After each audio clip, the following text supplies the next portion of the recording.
Hello you guys, welcome back to my channel. Marita Beauty here, and in today's video I'm going to be showing you how I got this cute pink girly look. I really wanted to try this pink under eye look, kind of incorporating some of Painted by Esther's techniques, tips, and tricks, and of course some of my own. I did do a few things, tweak a few things, and I did test out a new powder. I'm not too mad at how it looks. I'm gonna see how it photographs and add a picture, but in Danessa We Trust, this is the Danessa Myricks Beauty Pink Evolution Powder.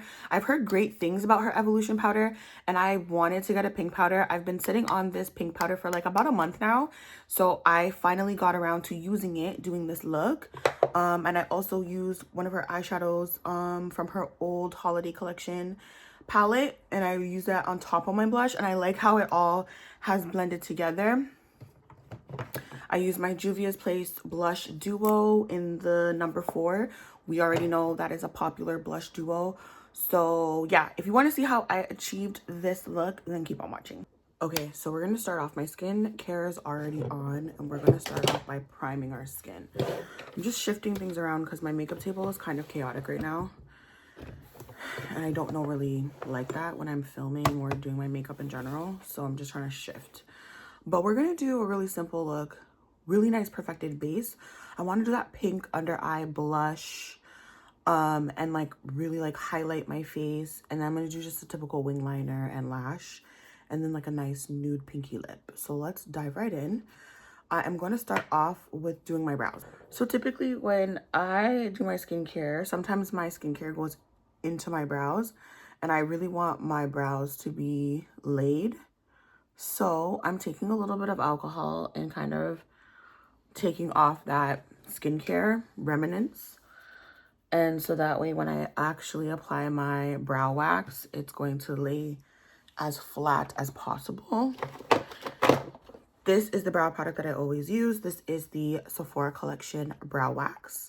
And I'm going to backcomb my brows, brush them up. I'm going to speed this part up, but this is what I typically do every single day for my brows.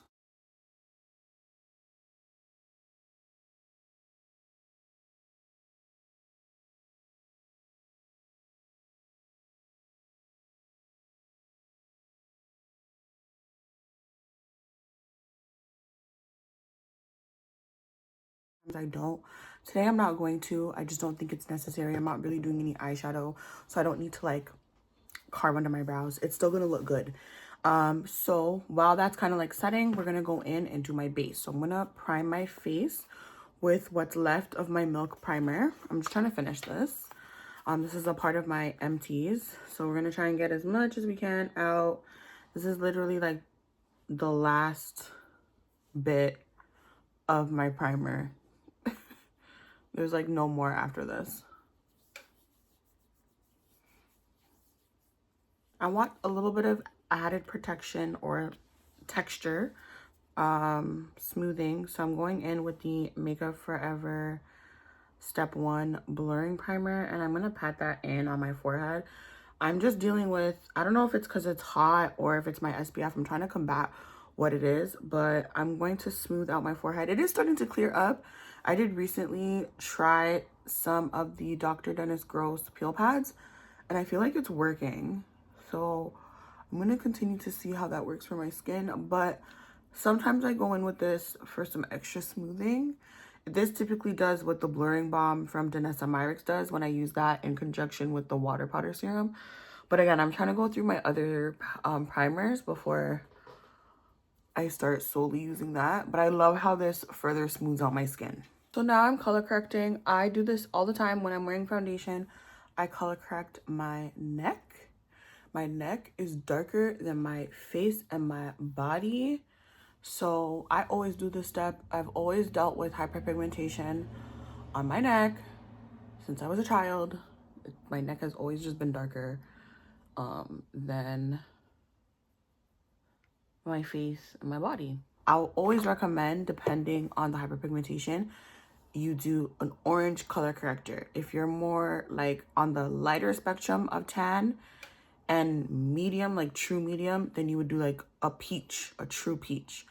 If you're deeper, so like dark, deep, then you would do something even like deeper than this, almost like a reddish undertone for your color corrector. Okay, what a color corrector does is help balance and neutralize the discoloration so that when you apply your skin tone, concealer, powder, foundation, it's neutralized and balanced, because the orange tones are going to cancel out the bluish purple tones of the discoloration, if that makes sense. If you just look at the color wheel and color theory, that's the purpose behind using color correctors. Just like if you're fair and you have redness and you use a green color corrector, that's going to help neutralize the red. Make sense? Okay, so my foundation, which again, this is something that I'm trying to finish. This is my NARS foundation. It's pretty much done, which is why I have it standing up like this. So I'm trying to get every last bit out. It's done. No, there's still some stuff in there. Trust me, I'm gonna get it out.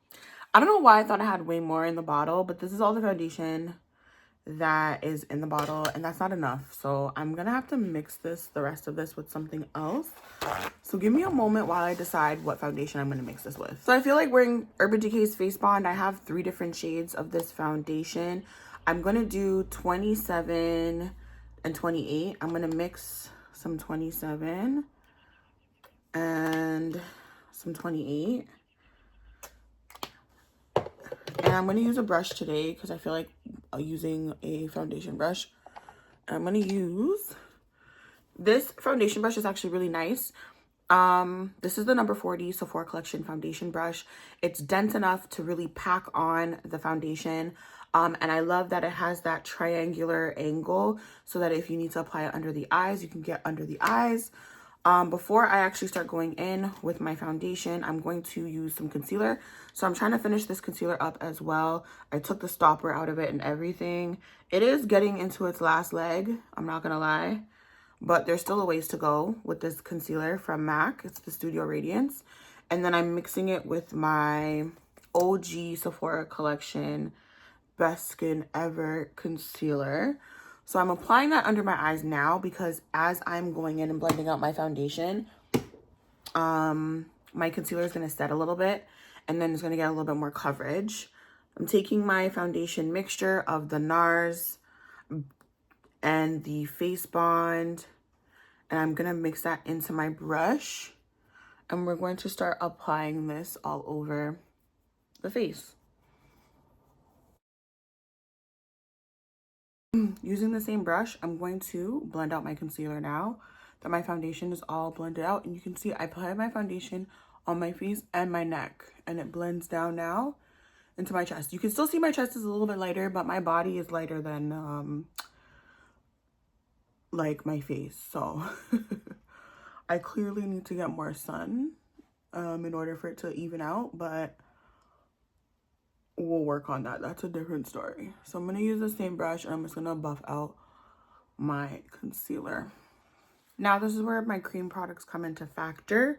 I'm taking my curve case from Made by Mitchell. I love this product. Yeah, this is just a really well done cream product. And this is not even a cream to powder product, but the way that this settles, it dries down enough for me to still layer it with my powder and it not skip, and I do appreciate that. I do typically always prefer cream to powder products because anything that's like formulated as dewy, typically in my like experience, on my complexion, on my face, I don't always like those formulas because they skip with the powder products or they feel weird and heavy and greasy when I apply my powder products on top. But with this curve case, I don't get that. So I really enjoy this product. And I've just been leaning and grabbing towards this the most as of recently. For my cream, so I use these 2 colors, which are Rituation and Blend and Snatch for my contour. And then I take Shade and Laid and Chocolate Charm and I mix those together, and that's my bronzer. So I'm just laying this down. This is the Morphe.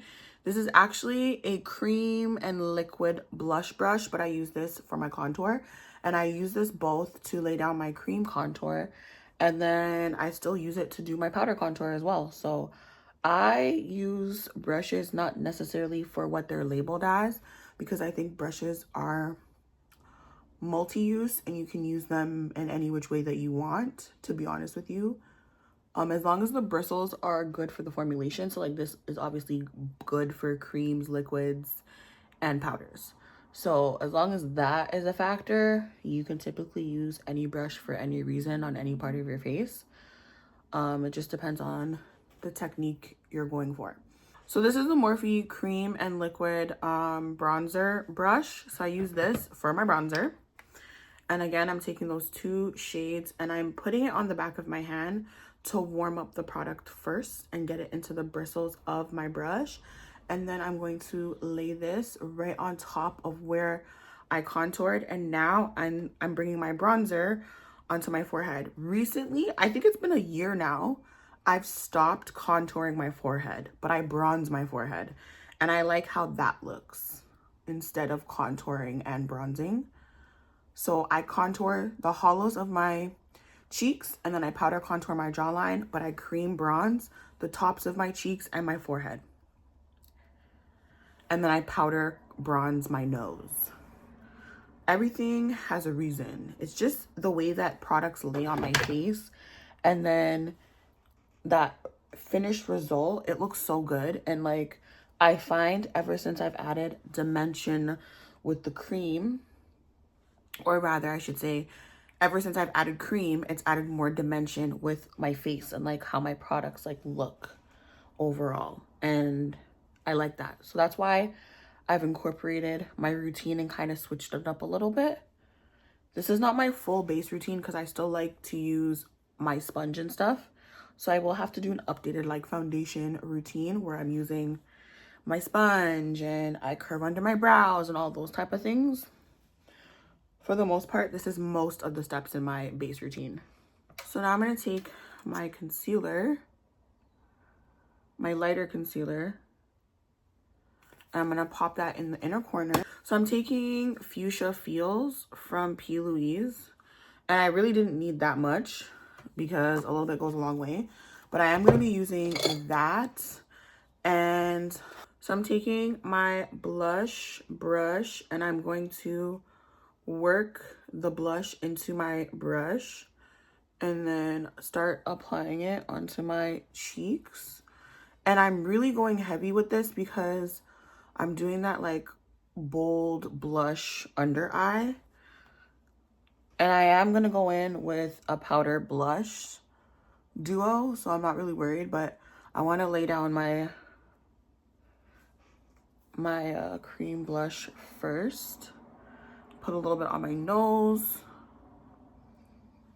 But that's what we're giving for the blush. Like their travel brush, and I'm gonna press out my concealer.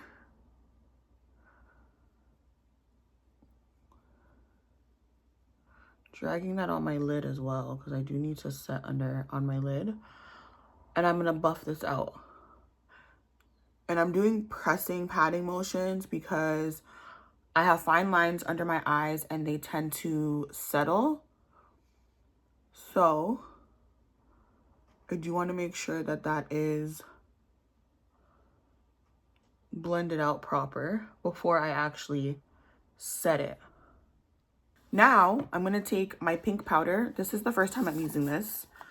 This is from Danessa Myricks, and I'm going to take the same brush that I was just using and I'm going to dip it out in the powder, and I'm going to immediately look up and set because I need to set that before I go in with my powder puff.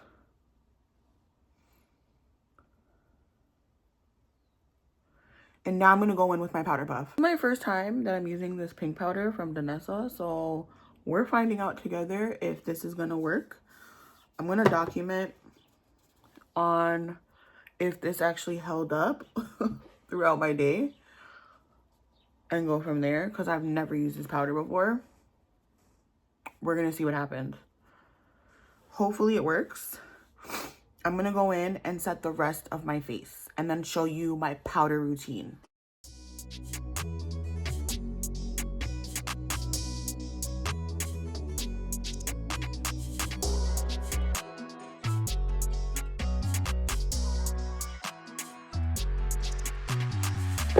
Now, I need to take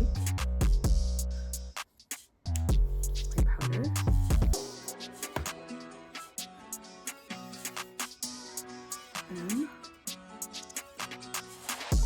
And I'm literally using that under my eye.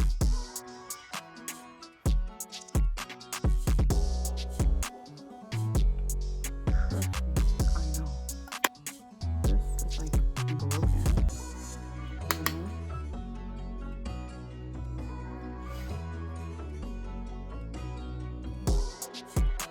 It's my favorite bronzer.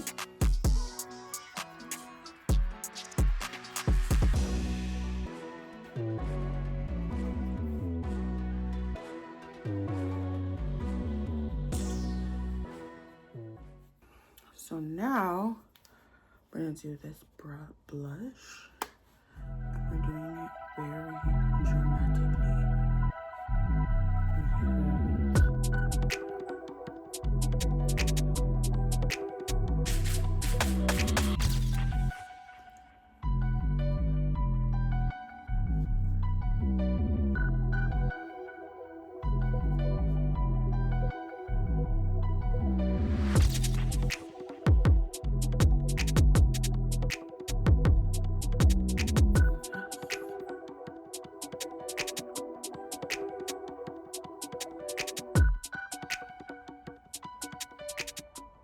Okay, so for my lip combo, I'm gonna take Trendsetter from Morphe while my lashes are drying.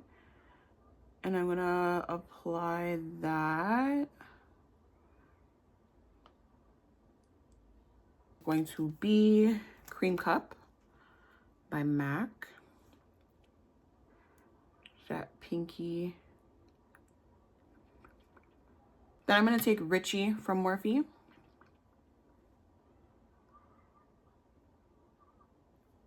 Using those two liners, it's almost like contour and bronze. So like I'm applying my first color on my lip, applying my lipstick, adding a little bit more depth and dimension. I'm gonna reinforce my lip liners with a brown gloss. So I'm using Fenty Hot Chocolate. And I love that Fenty Hot Chocolate has like some pink sparkles and stuff. And then I'm going to take Candy Box Lip Glass from MAC and apply that in the center. And that's another like pinky gloss on top. And then a little bit of MAC lip gloss to like sheer it out a little bit. And to also lock in a little bit more shine. Okay guys, so this is the completed look and it's giving Barbie girl. I like how this turned out. I put on my half wig with my pink headband to match my pink look. What do we think? I hope you guys enjoyed this a little bit more detailed, kind of slash updated quick base routine. Like this is my version of a quick base routine because I was able to get my makeup done within like the hour. Typically I take closer to 2 to do my full base routine with like, again, concealer, cream contour, blush, curving under my brows. I'll typically incorporate eyeshadow, which is what takes me longer. But this is a quick beat because I skipped a few steps and then I'm not wearing any eyeshadow. I'm just wearing foundation powder on my eyes.